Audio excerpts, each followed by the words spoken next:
మచిలీపట్నంలో తెలంగాణ ఏసీపీ అధికారులు సోదాలు నిర్వహిస్తున్నారు. ముగ్గురు అధికారులు గ్రీన్కో కార్యాలయంలో సోదాలు నిర్వహిస్తున్నట్లు తెలుస్తోంది. కేటీఆర్ ఫార్ములా 1 రేసు కేసులో ఈ గ్రీన్కో కంపెనీ అనేది చాలా కీలకంగా మారింది. ఈ నేపథ్యంలోనే తెలంగాణ ఏసీబీ అధికారులు అక్కడికి వెళ్లి మచిలీపట్నం వెళ్లి సోదాలు నిర్వహిస్తున్నట్లుగా కూడా తెలుస్తోంది. మరోవైపు ఇక్కడ హైదరాబాద్ లో కూడా A2గా ఉన్నటువంటి ఐఏఎస్ అధికారి అరవింద్ కుమార్ ఇంట్లోనూ, అలాగే హెచ్ఎండిఏ మాజీ చీఫ్ ఇంజనీర్ బిఎల్ఎన్ రెడ్డి ఇంట్లో కూడా ఏసీబీ అధికారులు సోదాలు నిర్వహిస్తూ ఉన్నారు.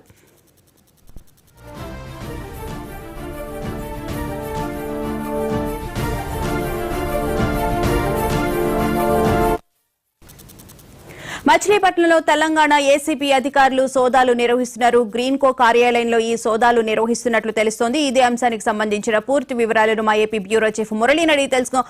మురళి, చెప్పండి, ముగ్గురు అధికారులు వచ్చి అక్కడ ఏసీబీ అధికారులు గ్రీన్కో కార్యాలయంలో సోదాలు నిర్వహిస్తున్నారు అంటున్నారు. పూర్తి వివరాలేంటి?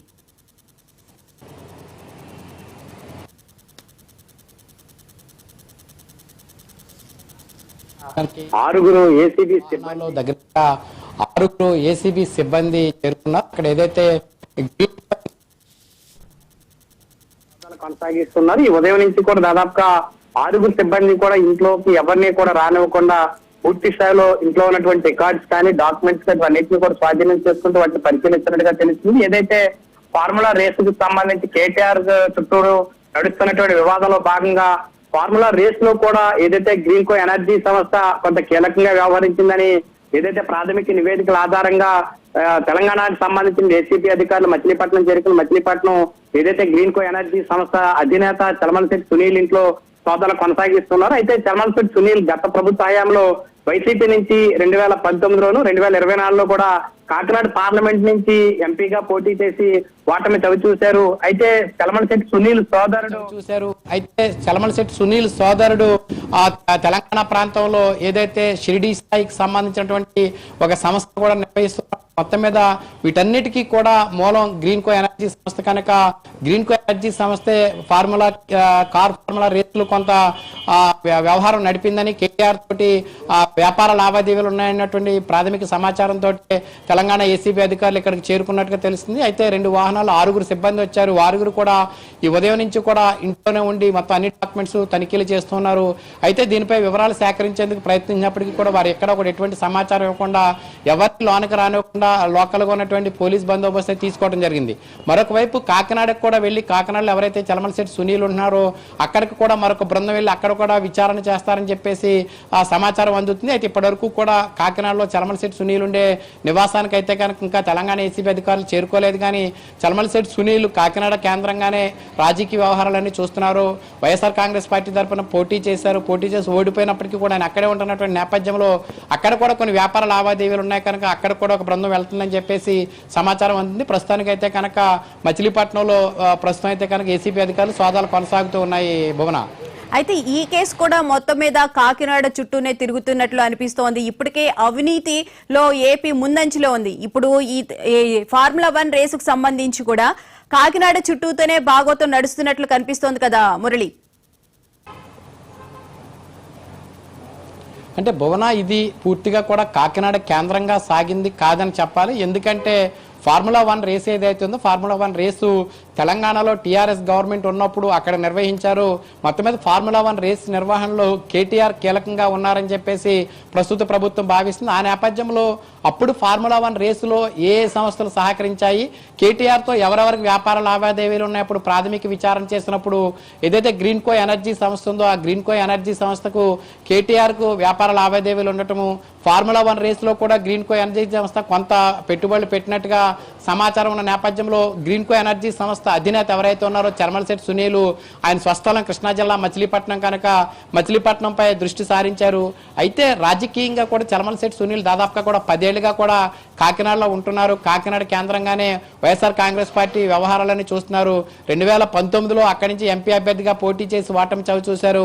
మళ్ళీ 2024లో కూడా ఎంపీ అభ్యర్థిగా పోటీ చేసి ఓటమి చవి చూసినటువంటి నేపథ్యంలో ఆయన మాత్రం రాజకీయంగా కాకినాడ కేంద్రంగా ఉంటున్న నేపథ్యంలో కాకినాడ అంశం కూడా తెర మీదకి వచ్చింది. అయితే ఈ ఫార్ములా 1 రేసులో గ్రీన్కో ఎనర్జీ సంస్థ పాత్ర ఎంత ఉంది, కేటీఆర్కి చలమలశెట్టి సునీల్కి మధ్య వ్యాపార లావాదేవీలు ఎటువంటివి ఉన్నాయనేది ఏసీబీ అధికారులు ఇప్పటికే కొంత నిర్ధారణకు వచ్చిన తర్వాతే ఈ గ్రీన్కో ఎనర్జీ సంస్థకు సంబంధించినటువంటి వారి ఆస్తులపై ఏసీబీ అధికారులు సోదాలు చేస్తూ ఉన్నారు. అయితే సోదాలు పూర్తయితే కానీ దీంట్లో ఎవరెవరి పాత్ర ఎంత ఉందనేది తెలియదు. కానీ అయితే ఫార్ములా 1 రేస్ మాత్రం పూర్తిగా అంతా హైదరాబాద్ చుట్టూ చక్కర్లు కొడుతుంది.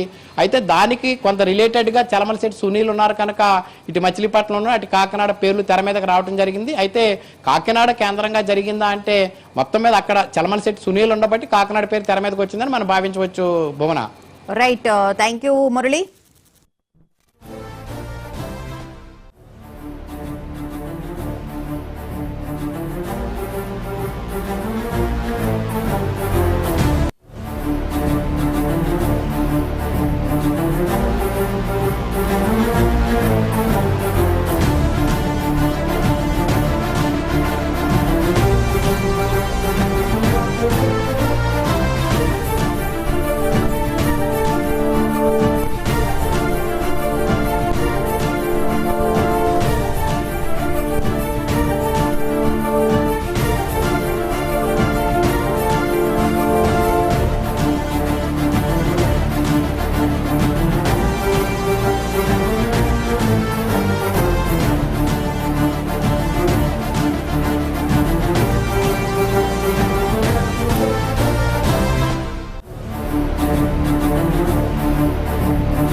ఫార్ములా ఈ కేసుకు సంబంధించి హైకోర్టులో క్వాష్ పిటిషన్ ని కేటీఆర్ వేయడం జరిగింది. ఈ రోజు కోర్టు దాన్ని అయితే డిస్మిస్ చేయడం కూడా జరిగింది. ఇక ఈ కేసుకు సంబంధించి హరీష్ రావు మాట్లాడుతూ అసలు అవినీతే జరగలేదు, అలాంటప్పుడు ఎందుకు ఈ కేసు ఇది చేయాల్సి వచ్చింది, విచారణకు సహకరిస్తామని చెప్పి కేటీఆర్ చెబుతున్నారు. ప్రభుత్వ వైఫల్యాలను ఎండగడుతున్నాం కాబట్టే ఈ కేసులు నడుస్తున్నాయి అని చెప్పి కూడా హరీష్ రావు చాలా ఘాటుగా కామెంట్ చేయడం జరిగింది. ప్రభుత్వ వ్యతిరేకత రాకుండా ఉండడానికి డైవర్షన్ పాలిటిక్స్ చేస్తున్నారని, ఎన్ని కేసులు పెట్టినా ప్రజల మధ్యకు మేము వెళతాము, ప్రజలతో పాటే ఉంటాము, ప్రజా సమస్యల్ని నెరవేరుస్తాము అని చెప్పి కూడా హరీష్ రావు చెప్పడం జరిగింది. అలాగే డైవర్షన్ పాలిటిక్స్, కక్ష సాధింపు చర్యలో భాగంగానే ఈ రోజు కేసు అనేది నడుస్తుంది అని చెప్పి కూడా అంటూ ఉన్నారు. హైకోర్టు తీర్పు తర్వాత ఎలాంటి డెసిషన్ తీసుకుంటారు అని చెప్పి కూడా అందరూ ఆతృతగా ఎదురు చూస్తున్నారు. అయితే సుప్రీంకోర్టుకు వెళ్లే ఆలోచనలో కేటీఆర్ ఉన్నట్లు తెలుస్తుంది. సుప్రీంకోర్టులో కూడా ఈ కేసు పిటిషన్ పెట్టే అవకాశం అయితే కనిపిస్తుంది. అలాగే అధికారం ఉన్నా లేకపోయినా మాది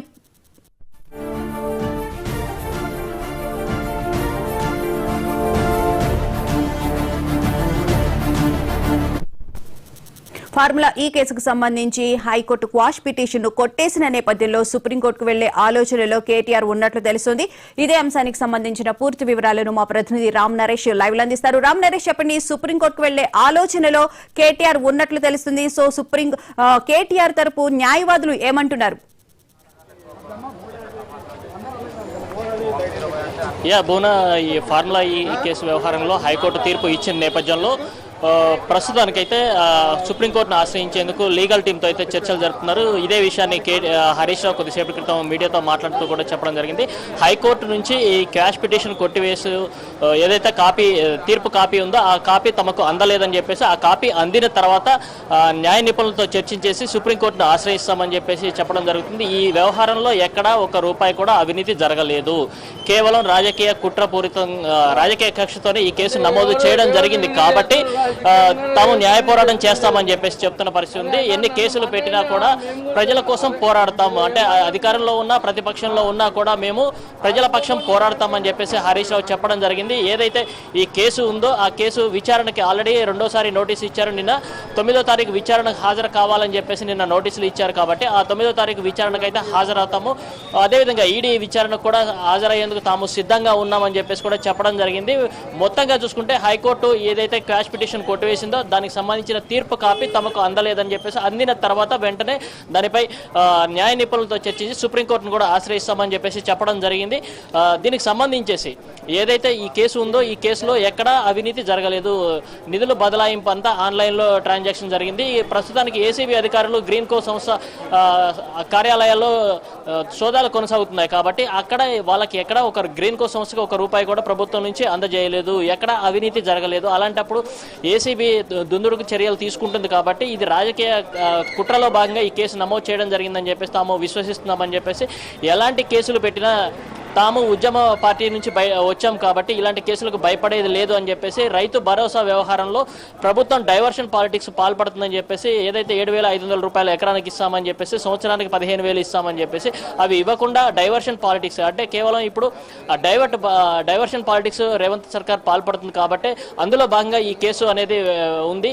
నిన్న ఏసీబీ విచారణకు రమ్మంటే కేటీఆర్ స్వయంగా హాజరయ్యారు. అయితే న్యాయ నిపుణులతో హాజరైతే ఇబ్బంది ఉంది అని చెప్పేసి వాళ్ళు అడ్డుకోవడం జరిగింది. అయినప్పటికీ విచారణకైతే తాము సిద్ధంగా ఉన్నామని చెప్పి right. Thank you Ram Naresh.